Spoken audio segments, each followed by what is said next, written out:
여러분 안녕하세요. 반갑습니다. 참 어려운 지금 우리가 공부를 하고 있어요. 하나님에 대한 얘기를 하고 있습니다. 죄에 대한 얘기를 하고 있습니다. 죄 때문에 비참해졌다. 이런 얘기를 우리가 지금 하고 있습니다. 이 비참한 상태에 있는 우리를 구속하시기 위해서 하나님께서 구속자를 보내주시게 되었다. 그 구속자가 누구냐? 예수 그리스도. 주 예수 그리스도. 그런데 그분에게는 두 가지 본성이 있다. 하나는 사람으로서의 본성, 그리고 하나님으로서의 본성. 어떤 땐 사람이었다가 어떤 땐 하나님이었다가 그랬나? 언제나 완전한 하나님이시고 완전하신 사람이셨다 하는 것을 이야기하고 있는 것입니다. 이 이해와 이 믿음이 우리에게 절대적으로 필요해요. 왜냐하면 이것 때문에 예수님에 대한 오해들이 생겨난 거예요. 어떤 사람들은 뭐라고 생각하냐면 예수님께서 이 땅에 오셔서 사신 것은 그냥 사람인 것처럼 보인 거야. 아프신 것처럼 보인 거야. 피를 흘리신 것처럼 보인 거야. 진짜는 그런 게 아닌데, 진짜는 그분은 하나님이신데 그냥 하나님이 사람인 것처럼 보여진 거야. 이렇게 얘기하기도 했습니다. 하나님께서 사람이 되셨다. 사람이신 예수님. 이걸 우리가 믿는다는 게 참 중요한 일이에요. 그래서 나중에 베드로 사도께서 이런 얘기를 합니다. 너희가 예수를 보지 못했으나 사랑하는도다. 목사님이 이 말씀 참 좋아해요. 예수님을 보지 못했지만 사랑한다.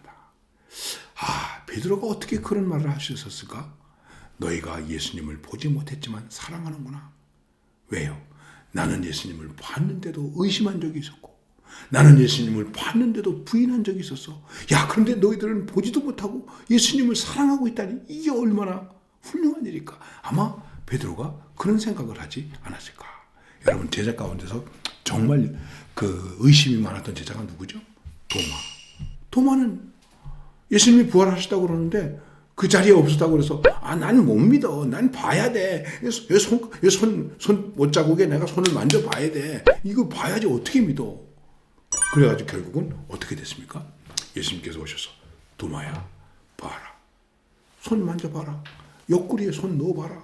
그 옆구리 무슨 그때서야 뭐라고 말하죠? 무릎을 꿇고 나의 하나님 나의 주님이십니다. 그때 예수님께서 뭐라고 말씀하셨죠? 너는 나를 보는 거로 믿느냐? 보지 못하고 믿는 자들이 더 복되도다. 자, 이제 목사님이 무슨 얘기를 하려고 이렇게 장황한 얘기를 여러분들에게 했을까요? 그건 간단해요. 22번째 문제인데 22번째 문제는 뭐냐면 하나님의 아들이신 그리스도께서 어떻게 사람이 되셨습니까? 그리고 어떻게 그리스도께서 사람이 되셨습니까? 하나님의 아들이신데 이 말을 아주 축약해서 얘기하면 이렇게 얘기할 수 있는 거예요. 하나님이 어떻게 사람이 되셨습니까? 하는 것입니다. 그래서 예수님이 하나님의 아들로서 그리스도께서 어떻게 사람이 되셨나요? 여기 답입니다. 여러분 우선 답으로 정리를 해야 됩니다. 하나님의 아들 그리스도께서 사람이 되신 것은 참 육과 육신, 플래시, 육과 또 이성적인 영혼을 그 자신이 취하셔서 성령의 권능으로 처녀 마리아의 복중에 잉태되어 나셨으나 죄는 없으십니다. 이것입니다.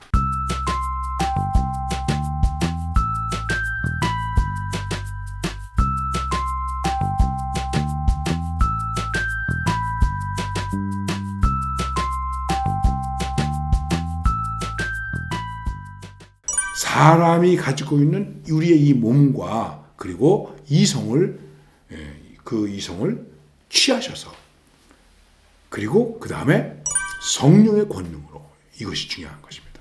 사람에 의해서가 아니라 성령의 권능으로 삼위일체 하나님의 격인 성령 하나님의 권능으로 마리아의 몸을 빌려서 나셨습니다.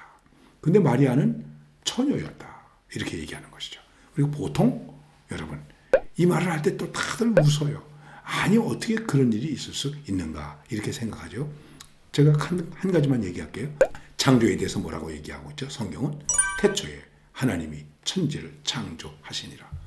그냥 천지를 창조하시니라 하는 말을 단순하게 이렇게 이해할 수도 있죠. 하늘과 땅을 창조하셨다. 하늘과 땅을 창조하셨다. 하늘과 땅을 창조하신 분이 이 땅에 사람 오게 하는 거 이게 무슨 일입니까? 일도 아니죠. 여러분 토기장이가 그릇을 만들잖아요. 큰 그릇도 만들고 작은 그릇도 만들잖아요. 일도 아니죠. 그러니까 성령의 권능으로 처녀의 몸을 빌려서 예수님을 이 땅에 오게 하셨다라고 하는 이 문제에 대해서 우리가 아무런 의심을 제기할 필요가 없는 거예요. 왜? 하나님께서 그렇게 하신 것이기 때문에. 여러분 하나님이 사람이 되셨다고 하는 것이 사람처럼 흉내를 내는 존재로 오셨다는 게 아닙니다. 그래서 그리스도가 그렇게 우리에게 오셔서 그리스도의 일을 하시게 되는데, 그래서 이제 나중에 또 공부하겠습니다만은 23번 문제가 뭐냐면 그리스도께서 우리 구속자로서 무슨 직분을 행하시나요? 그럼 이렇게 사람이 되셔서 오셨는데 사람이 되셔서 오신 이분이 무슨 일을 하시나요? 그리스도께서 우리의 구속자로서 선지자와 제사장과 왕의 직분을 행하시되 낮아지시고 높아지신 두 상태에서 하십니다. 이렇게 말씀하고 있는 것입니다.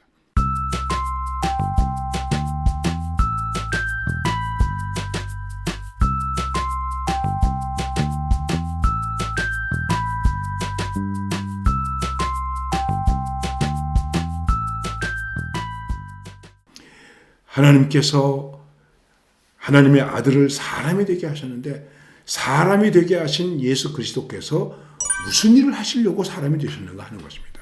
그 말은 제사장, 예언자, 왕, 요 세 가지 직분을 감당하게 하기 위해서 사람이 되게 하셨다는 것입니다. 그런데 이 일을 낮아진 상태에서도 그런 것이고 높아진 상태에서도 그런 것이다. 그런 얘기입니다. 하나님이 사람이 되셨어요. 하늘에서 땅으로 오셨어요. 낮아졌죠. 낮아진 상태에서도 이 세 가지 직분을 감당하시고 그 다음에 승천하셨어요. 부활하셨어요. 하나님의 능력을 행하셨어요. 그 가운데서도 이 세 가지 직분을 행하신다. 그런 말씀이 되는 것입니다. 잘 이해가 안 되죠?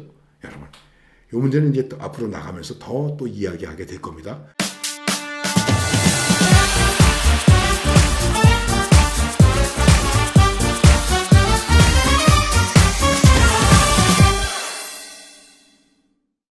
하나님이 왜 사람이 되셨나?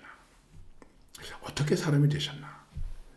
이것도 중요하지만 그보다 더 중요한 것은 왜 사람이 되셨나? 우리를 구속하시려고. 그래서 우리가 질문을 많이 해야 된다고 얘기했죠. 이 신앙적인 일에 대해서 질문할 때는 어떻게라고 묻지 말고 왜라고 물어야 되는 거예요. how를 묻지 말고 자꾸만 why를 물어야 돼요. why?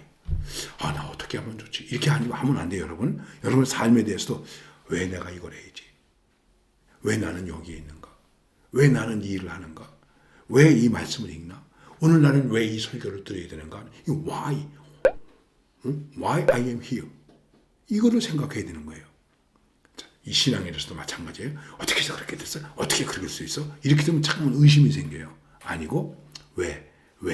근데 그 왜에 대한 답이 무엇일까요? 하나님이 우리를 구속하시기 위해서, 예수 그리스도를 구속자로 쓰시기 위해서 사람이 되게 하셨다. 그 일이 세 가지 일인데 예언자와 선지자와 왕의 직분이다 하는 것입니다. 오늘은 여기까지 얘기하겠습니다. 여러분 고마워요. 사랑합니다.